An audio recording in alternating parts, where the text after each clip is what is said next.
અમદાવાદમાં જાનમાલનું રક્ષણ કરનાર ફાયરના જવાનોએ પોતાના હક માટે પ્રતિક ઉપવાસ ધરણા કરવા મજબૂર બન્યા છે। રાષ્ટ્રપતિ એવોર્ડ વિજેતા ફાયર જવાનો પણ પોતાના હક માટે લડી રહ્યા છે। ધરણા પર બેઠેલા આ જવાનો રાષ્ટ્રપતિ દ્વારા એવોર્ડ મેળવી ચૂક્યા છે। વર્ષ 2002માં કોમી તોફાનો દરમિયાન જાંબાજ જવાનોએ સુંદર કામગીરી કરી હતી। શાહીબાગ અંડરબ્રિજ પાસે આવેલી હોટલ મોતી મનોરમામાં તોફાની ટોળાએ આગ લગાવી હતી। ત્યારે આગમાં ફસાયેલી 16 વ્યક્તિઓને જીવના જોખમે બહાર કઢાયા હતા। આ બહાદુરને લીધે રાષ્ટ્રપતિએ 15 ફાયરના જવાનોને ગેલેન્ટ્રી એવોર્ડ આપ્યો હતો। આ પ્રકારનો એવોર્ડ અસાધારણ સાહસ કરનાર વ્યક્તિઓને આપવામાં આવે છે, જેમાં નિયમ મુજબ એવોર્ડ મેળવનાર વ્યક્તિને એક ઇન્ક્રીમેન્ટ અને દર મહિને ભથ્થું આપવામાં આવે છે, જે અંગે કોર્પોરેશનમાં પણ ઠરાવ થયો હોવા છતાં તેનું પાલન કરાયું નથી। અમે અમારી જાનની પરવા કર્યા વિના અમે અમારી જાનના જોખમે એ લોકોને બહાર કાઢ્યા। એના તરફથી અમને એક રાષ્ટ્રપતિ એવોર્ડ 11 કર્મચારીઓને આપવામાં આવેલો છે। એ રાષ્ટ્રપતિ એવોર્ડ સંદર્ભમાં અમે 5 ફાઇલો રજૂ કરી, પણ એ 5 ફાઇલો દબાવી આપવામાં રાખેલી છે।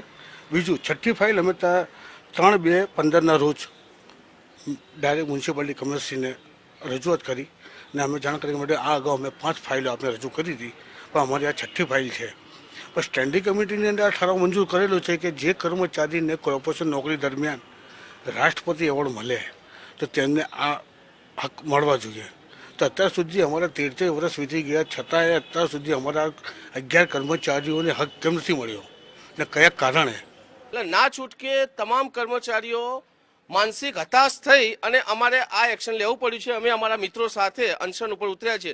જો આ માગણીઓ અત્યારે નહીં સ્વીકારાય, આજે તો એવું છે કે અમે તમામ કામગીરી ચાલુ રાખીને પ્રતિક ઉપવાસ કરી રહ્યા છીએ। જો નહીં થાય તો ભવિષ્યમાં અમે આશ્ચર્યજનક કાર્યક્રમો આપશું। ફાયર જવાનો પોતાની આપવીતી કહી રહ્યા છે। ફાઇલ 6 વખત મોકલી છે, પરંતુ 12 વર્ષ સુધીમાં કોઈ પરિણામ આવ્યું નથી। ઉલટાનું જ્યારે તેઓ રજૂઆત કરવા જાય છે ત્યારે તેઓને ધમકાવવામાં આવે છે અને ફાયરના ડ્રાઈવર તરીકે ફરજ બજાવતા લોકોને પણ અન્યાય થયો હોવાનો આક્ષેપ થઈ રહ્યો છે। એક એવા ટોચન કરીને રાખે છે કે તમે કંઈ બોલી જ ના શકો, કંઈ કરશો તમને આ થઈ જશે, કંઈ કરશો તમને આ થઈ જશે।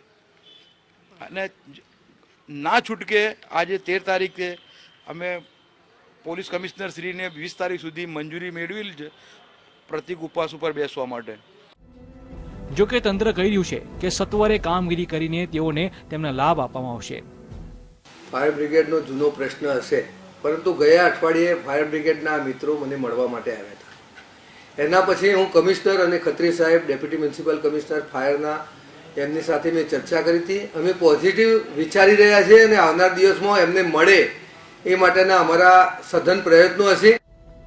આમ તો કોર્પોરેશનના વિવિધ કર્મચારીઓ દ્વારા ધરણાનો માર્ગ અવારનવાર અપનાવવામાં આવે છે, પરંતુ રાષ્ટ્રપતિ પુરસ્કાર વિજેતા ફાયર કર્મચારીઓને પોતાના હક માટે લડવું પડે તે ભાગ્યે જોવા મળે છે। હવે જોવાનું એ રહ્યું કે ફાયરના કર્મચારીઓને તેમના હકો ક્યારે મળે છે। કેમેરામેન નિલેશ સોસા સાથે ઝલક અધ્યારુ, GSTV, અમદાવાદ।